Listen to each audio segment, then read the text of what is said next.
Alors avant de parler du subtil mécanisme du blasphème, je voudrais que l'on considère à nouveau les dimensions du temple d'Ézéchiel, ses dessins, ses lois, parce que nous avons bien à détruire l'ancien temple pour poser nous-mêmes les fondations du nouveau. Et que devons-nous faire, nous, concrètement? Eh bien, nous devons chasser les étrangers de notre temple, chasser les mauvais esprits qui doivent quitter nos pensées. Notre âme doit en être purifiée totalement. Mais comment le faire? Comment le faire sachant que chasser ce qui est naturel revient aussi vite qu'un cheval de course au galop? C'est vrai, la religion nous enseigne à le faire. Elle donne des rites, elle donne des méthodes, tout un cérémonial. Mais à chaque tentative, c'est un échec. On ne peut chasser les pensées religieuses. Elles sortent par une porte et elles entrent par une autre.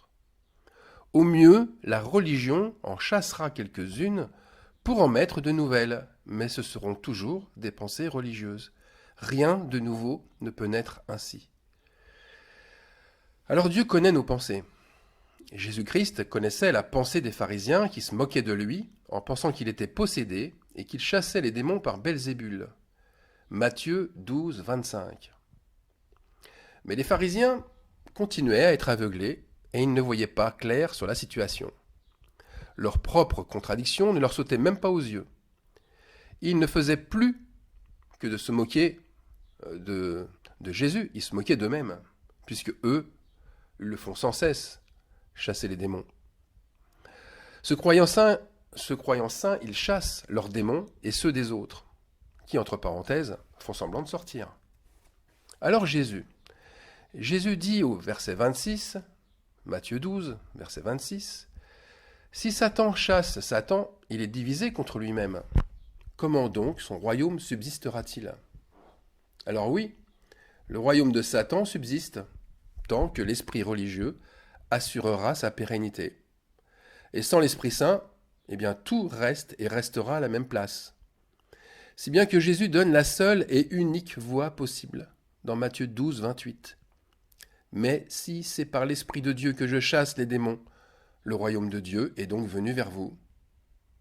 Et on lit au verset 29, « Comment quelqu'un peut-il entrer dans la maison d'un homme fort, et piller ses biens, sans avoir auparavant lié cet homme fort ?» Jésus montre à nouveau l'imposture religieuse. La religion est impuissante face à cet homme fort, face à ce démon qui maîtrise la maison. Il n'y a que l'Esprit Saint qui attache cet homme fort et qui le rend totalement impuissant. Or, comment savoir si c'est l'Esprit de Dieu qui chasse ou si c'est encore les démons qui font semblant d'être chassés? Pour celui qui a ce démon, il ne peut rien de lui-même. Il ne voit pas qu'il est aveugle. Il a donc besoin d'un tiers. Il a besoin d'un frère pour lier ce démon, c'est-à-dire pour l'empêcher d'agir, et le délier ainsi de sa religion, c'est-à-dire de son idolâtrie. L'apôtre Pierre a reçu les clés du royaume. Il a reçu ce pouvoir de lier et de délier sur la terre, comme d'ailleurs tout disciple accompli qui n'est plus lié par des démons peut, lui aussi, délier les autres. Or, celui qui vient se mettre en travers pour empêcher le Saint-Esprit d'exercer sa délivrance, je parle de vraie délivrance là bien sûr, eh bien cette personne-là ne vient pas s'opposer à un homme, elle vient s'opposer au Saint-Esprit. Et cette opposition-là, c'est le blasphème contre le Saint-Esprit.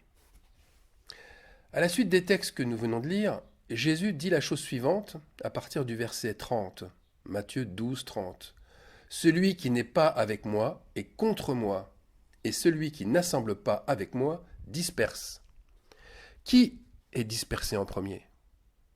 Celui qui est venu exercer la délivrance de la part du Saint-Esprit. C'est lui qui est chassé. Et au verset 31, Jésus continue et dit « C'est pourquoi je vous dis, tout péché et tout blasphème sera pardonné aux hommes, mais le blasphème contre l'Esprit ne sera point pardonné. Quiconque parlera contre le Fils de l'homme, il lui sera pardonné, mais quiconque parlera contre le Saint-Esprit, il ne lui sera pardonné ni dans ce siècle, ni dans le siècle à venir. » Le péché le plus important, car il annule le pardon pour un croyant pendant des siècles, Eh bien, le péché le plus important est bien celui de s'opposer à la délivrance, de s'opposer au royaume de Dieu. Lorsque le Saint-Esprit vient, et souvent par la bouche d'un prophète, lorsque le Saint-Esprit vient exercer sa délivrance sur un esprit religieux, tous ceux qui se mettent en barrage contre lui reçoivent directement et sur le champ leur jugement. Et attention, ce n'est pas uniquement là, dans cette situation, que ses opposants dérapent pour la première fois, ou qu'ils se laissent emporter par leurs émotions. Non, ils le faisaient bien avant. Depuis longtemps, ils s'opposaient au Saint-Esprit, mais l'heure n'était pas encore venue. Quand le moment est là, quand l'heure est arrivée, une situation de délivrance telle qu'elle est décrite ici les dévoile. C'est là qu'ils reçoivent leur jugement. Et un peu plus loin, Jésus dit, verset 34, « C'est de l'abondance du cœur que la bouche parle. » Le cœur de ces faux croyants remplis de jugement et de méchanceté envers leurs semblables ne peut s'empêcher, dans certaines situations, de déborder, et leurs paroles témoignent alors contre eux. Verset 36.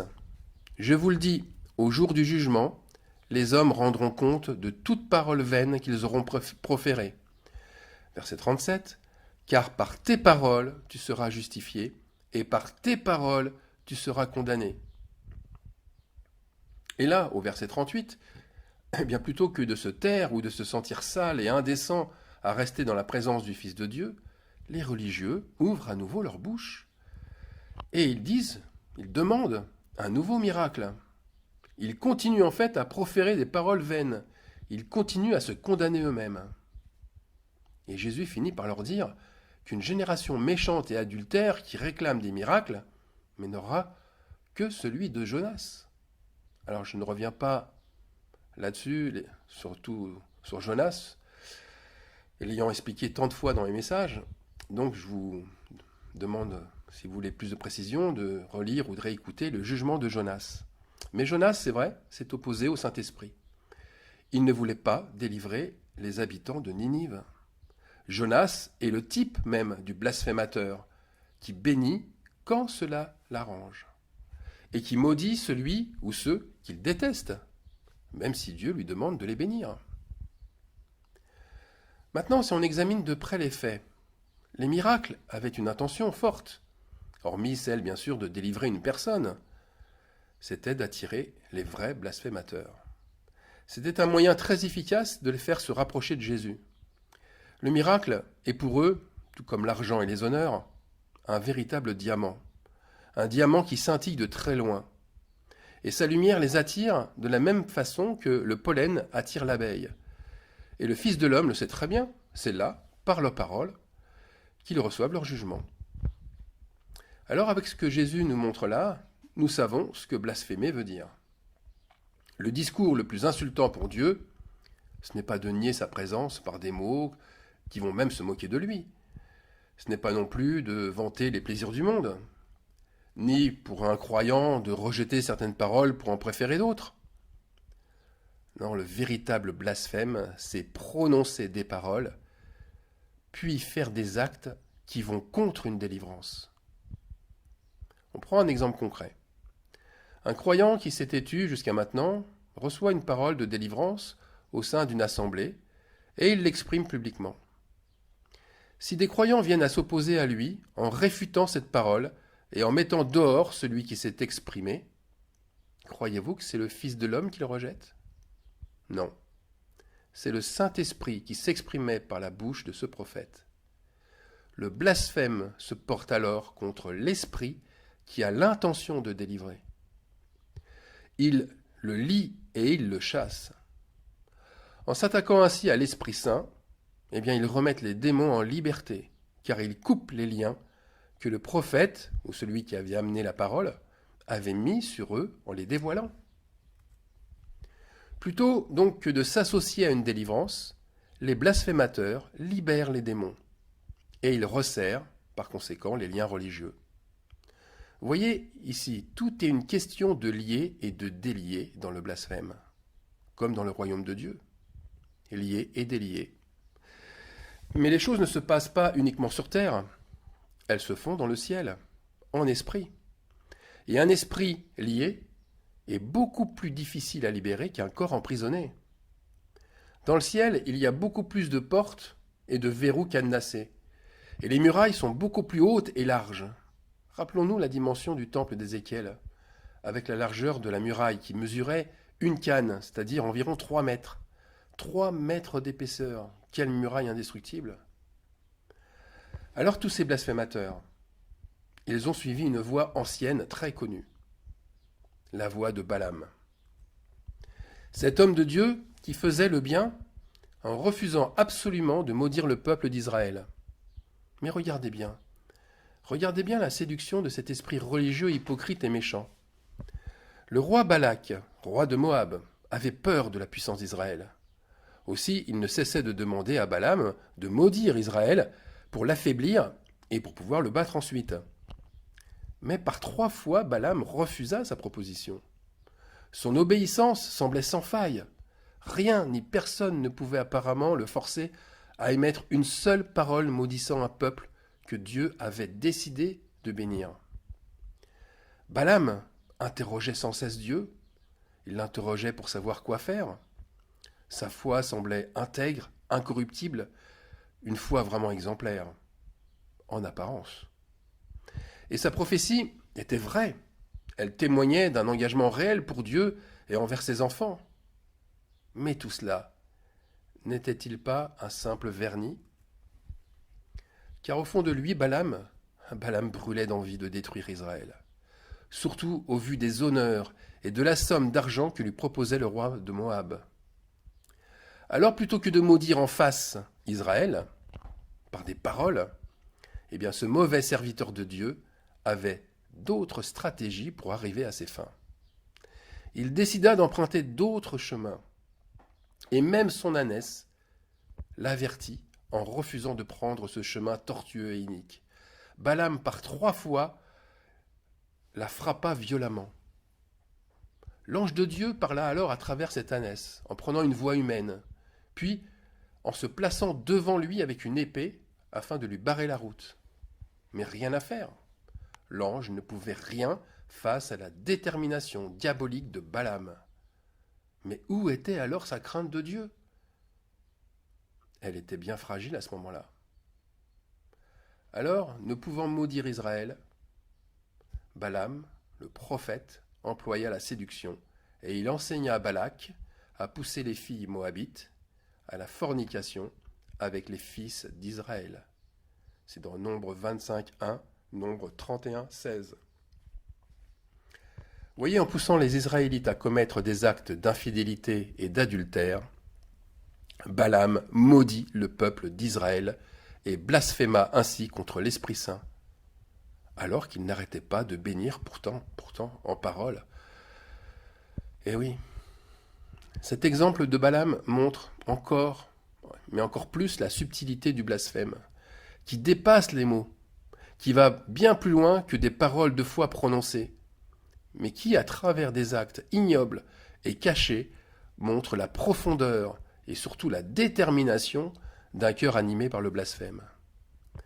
Le grand écart entre la parole de Balaam et ses actes est très impressionnant. Alors ne soyons pas surpris, cette stratégie est d'un banal chez les blasphémateurs contemporains. Ils louent le Seigneur avec des mots forts, leur foi semble indestructible, ils prient sans cesse, et pourtant ils ont un couteau ou une corde, enfin des armes blanches, cachées derrière eux, prêts à libérer les démons, ou prêts à bâillonner les serviteurs de Dieu. Ne soyons pas impressionnés par leurs apparentes piétés. Ils sont comme Balaam, d'une fourberie diabolique. Et dans les derniers temps, mais ils semblent sortir de partout. Soyons prudents, soyons zélés, et ne suivons pas leur voie qui mène à la perdition. En effet, ils sont nombreux, celles et ceux qui pensent que les blasphémateurs en esprit ne représentent en fin de compte qu'un faible pourcentage de croyants infidèles. Ce serait juste une petite élite de prédicateurs, petite élite de théologiens sans scrupules. Le chapitre 12, je vous rappelle le nombre, un nombre qui révèle le mal, eh bien il se termine par les versets 41 et 42, où il n'est pas question d'un seul homme comme Jonas ou du seul roi comme Salomon, mais des gens de leur génération. Voilà ce qui est écrit. Les hommes de Ninive se lèveront au jour du jugement avec cette génération et la condamneront. La reine du Midi se lèvera au jour du jugement avec cette génération et la condamnera. Qu'est-ce qui leur permet, eux, de juger ainsi les gens de leur génération? Eh bien, les versets nous l'expliquent. Les hommes de Ninive, comme la reine de Saba, ont payé cher, très très cher leur consécration. Les hommes de Ninive se sont repentis face à la prédication de Jonas. Et Jonas, prophète d'Israël, lui, il brûlait d'envie plutôt de les envoyer en enfer. Et il venait, en fait là, leur prophétiser l'heure de la repentance. Et la reine de Saba, elle vint des extrémités de la terre pour entendre la sagesse de Salomon. C'est ce qui est écrit dans les versets. Vous voyez, le sacrifice de leur repentance était exemplaire, contrairement à la génération perverse qui n'a jamais, elle, exercé et accepté de payer un prix aussi fort qu'eux. Et c'est la raison principale de leur endurcissement. Ils ne veulent pas de l'or éprouvé par le feu. Ils veulent de l'or, certes, mais sans épreuve, sans effort. Alors méditons, réfléchissons bien sur ces deux exemples. Restons un moment à essayer d'imaginer ce que les habitants de Ninive et la reine de Saba pouvaient vivre et sacrifier. Et puis ne balayons pas certaines questions clés, comme en quoi les hommes de Ninive ont été justifiés bien au-delà de Jonas et bien au-delà de la maison d'Israël. En quoi la reine de Saba est-elle justifiée bien au-delà de Salomon et de son royaume? La profondeur de leur justification, elle peut vraiment nous aider à voir clair sur le niveau de notre propre consécration. Car dans ces temps très troublés, nous avons besoin d'un collier pour voir clair. Amen.